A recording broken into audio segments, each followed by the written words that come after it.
It's pretty obvious that you and I are headed into days of judgment.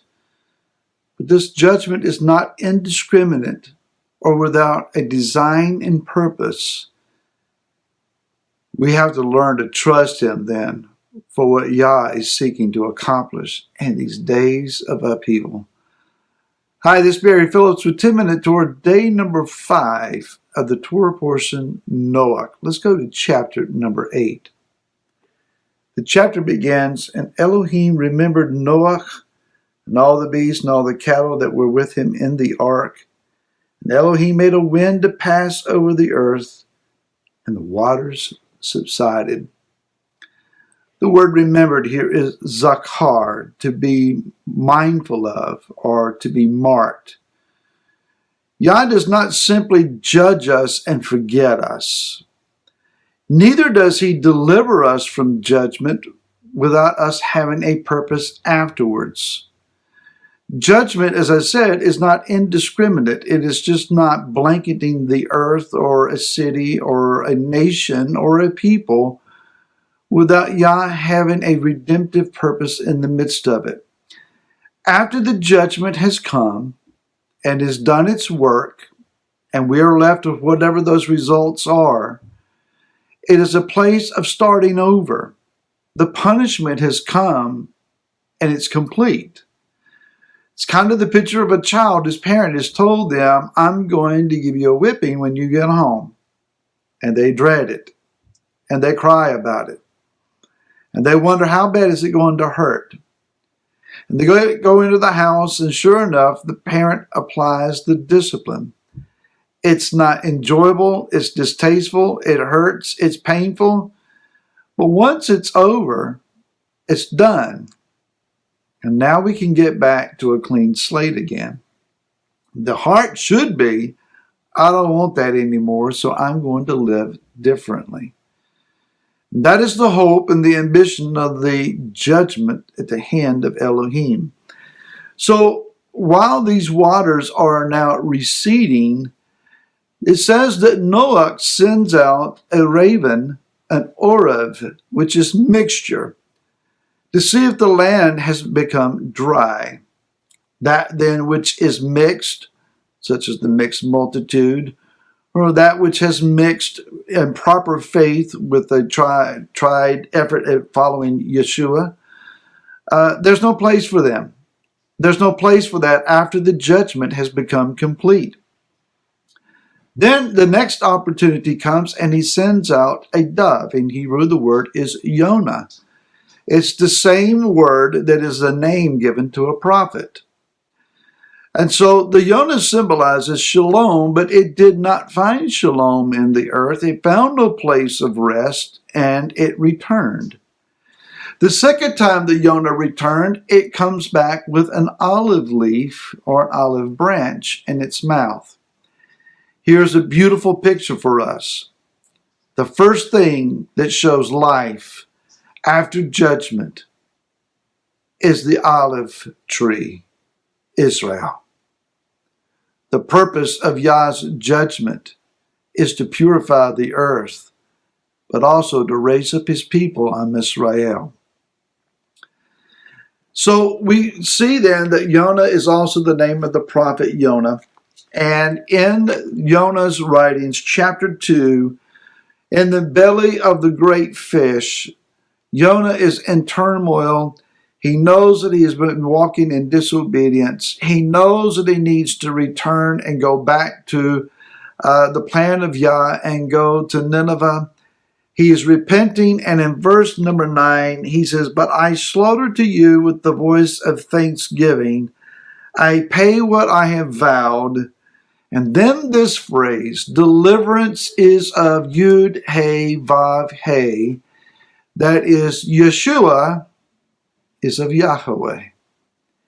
And it is when he comes to this great line of revelation, knowledge, and understanding that the fish vomits him out onto the earth, onto dry land. Is it just a coincidence that it's written that way? No, not at all. And so we see then that this revelation of who Yeshua is, that he is our deliverance, is the key for us to find dry land after a time of judgment. Let's look at verse 8 and 9 out of chapter 8 of Bereshit. It says, "Then he sent out a dove from him to see if the waters had receded from the face of the ground." Verse 9, "But the dove found no resting place for his feet and returned into the ark to him." Noach sent the dove from himself, that is, from comfort, from grace, to look and see if comfort and grace is on the earth. And finding none, the dove then returns to the place of comfort and grace. That's interesting. It did not find another Noach. There's no other Tzaddiks on the earth. There's no sense of security or ability. So it says that Noah reached out his hand and took her and brought her into the ark. Now, she could have just flown into the ark, but he reaches out his hand, she lands on his hand, and he brings her back in. It's interesting that it says, "and he took her and brought her to him." If it were not the storyline that we're currently reading, we would think of this more of an intimate marriage situation, such as in Bereshit 24:67. Yitzhak, or Isaac, brought her to the tent of Sarah, his mother. He took Rivkah, and she became his wife, and he loved her. There's also Bereshit, or Genesis chapter 38 and verse 2.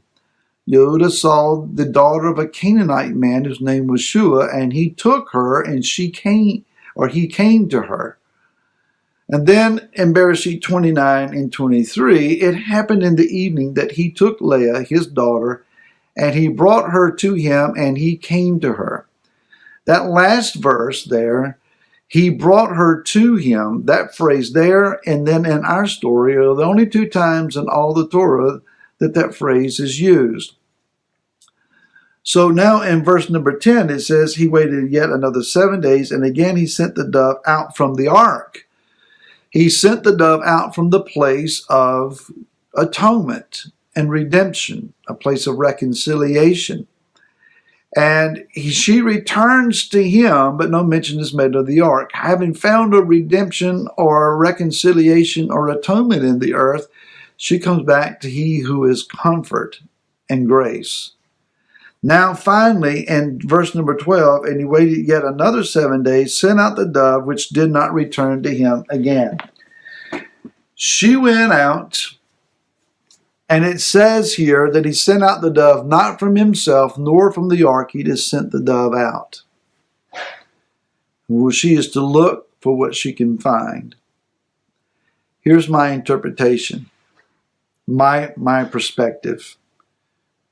She found an olive tree, and she nested in the olive tree. She found Israel, and she's already found a twig, a sprig, some symbolic gesture of the olive tree being in existence. It's already green. Something is happening. Life in Israel is taking place. And so Israel has come through the judgment. It has found dry land. Israel is living, and she has no need of any rest anywhere else. Redemption has done its work. The ark's work is now finished. Atonement has come. Those who have endured to the end, they're saved. And then we come to an understanding that there is grace and there is comfort in the land of Israel. Why would that be the case? Because the King has come.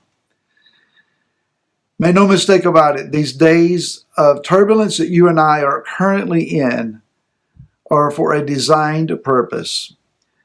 And Yah is going to test us and prove us, and we're going to come through on the other side, and we're going to once again stand on dry ground, on redeemed land. We're going to find the olive tree, a place to dwell, a place to abide with our King, a place to be with him. Shabbat Shalom to you. May you indeed find comfort and grace and atonement and redemption. May you find the King. Enjoy your Shabbat. We'll see you again next week.